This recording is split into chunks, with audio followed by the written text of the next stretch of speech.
Hello investors, welcome to Investor Mind Voice.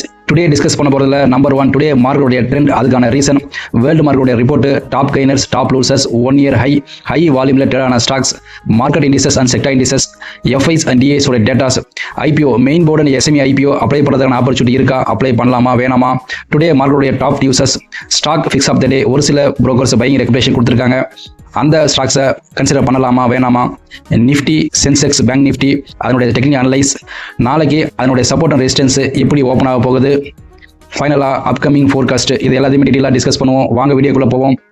Hello investors, நம்ம video பார்க்குற 21% பேர் மட்டும் தான் சப்ஸ்கிரைப் பண்ணி பார்க்குறாங்க.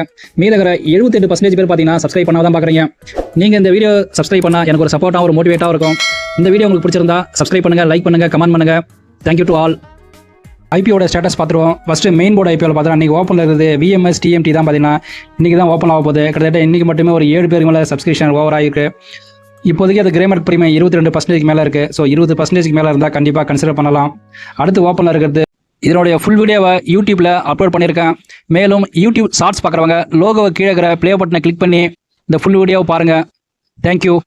பாரத் எலக்ட்ரானிக்ஸ் பார்த்தோன்னா ஒரு 712 கோடி ஆர்டர் பை பண்ணியிருக்காங்க. இந்த ஆர்டர் இவங்க கிடைச்சதுக்கப்புறம் இந்த ஸ்டாக் பார்த்தோன்னா ஒரு 2% மேலே பாசிட்டிவ் ட்ரேட் ஆகிருக்கு. இப்போதைக்கு 412 ட்ரேட் ஆகிட்டு இருக்கு. லாஸ்ட் நம்ம இந்தியா பாகிஸ்தான் போருக்கு அப்புறம் டிஃபென்ஸோட ஸ்டாக் எல்லாமே மேலே போயிருக்கு. அதுவும் பாரத் எலக்ட்ரானிக்ஸ் உண்மையிலேயே சூப்பராக பர்ஃபார்மன்ஸ் பண்ணியிருக்கு. எல்என்டி பார்த்தோன்னா ஒரு 12,500 கோடி ப்ராஜெக்ட் வின் பண்ணியிருக்காங்க. இந்த ப்ராஜெக்ட் பார்த்தோன்னா பவர் கிரிட் சம்மந்தமான ப்ராஜெக்ட். இந்தியா, யுஏஇ, ஓமன் இந்த கண்ட்ரிலாம் அந்த ப்ராஜெக்ட் இவங்களுக்கு கிடைச்சிருக்கு. இந்த நியூஸ் வந்ததுக்கப்புறம் கிட்டத்தட்ட ஒரு 17 பாயிண்ட்டுக்கு மேலே ஒரு பாசிட்டிவ் ட்ரேட் ஆகி முடிஞ்சிருக்கு. 3687 ட்ரேட் ஆகிட்டு இருக்கு. Today stock picks of the day. ஒரு சில புரோக்கர்ஸ் பைக் ரெக்கமெண்டேஷன் ஒரு 8 ஸ்டாக் கொடுத்துருக்காங்க. அந்த 8 ஸ்டாக் என்னென்னு 1 by 1 பார்த்துருவோம். ஜேஎம் ஃபினான்ஸ் ஒரு 3 ஸ்டாக்கு பைக் ரெக்கமெண்டேஷன். நியரஸ்ட்டாக ஒரு 18% மேலே அப்கமிங் 2 வீக்குள்ளே போலான்ற மாதிரி சொல்லியிருக்காங்க. அந்த ஸ்டாக்கில் number 1 Maruti Suzuki, second 1 Bajaj finance, third 1 angel 1. அடுத்து பார்த்தீங்கன்னா மெத்தில் கோத்தாரியா ஒரு டெக்னிக்கல் அனலைஸ் ஒரு 3 ஸ்டாக் பைக் ரெக்கமெண்டேஷன் கொடுத்துருக்காரு. அதில் ஃபர்ஸ்ட் 1 கோத்ரேஜ் ப்ராப்பர்ட்டிஸ், அதனுடைய டார்கெட் பிரைஸ் 2250, அதனுடைய ஸ்டாப் லாஸ் 1950 சொல்லியிருக்காரு. அடுத்தது ஃபினான்ஸ் ஃபைடெக் பார்த்தீங்கன்னா அதனுடைய டார்கெட் பிரைஸ் 476, அதனுடைய ஸ்டாப் லாஸ் 420 கொடுத்துருக்காங்க. அடுத்து டிரான்ஸ்ஃபார்மர் அண்ட் ரெக்டிஃபையரில் அதனுடைய டார்கெட் பிரைஸ் 608, அதனுடைய ஸ்டாப் லாஸ் 487 கொடுத்துருக்காங்க.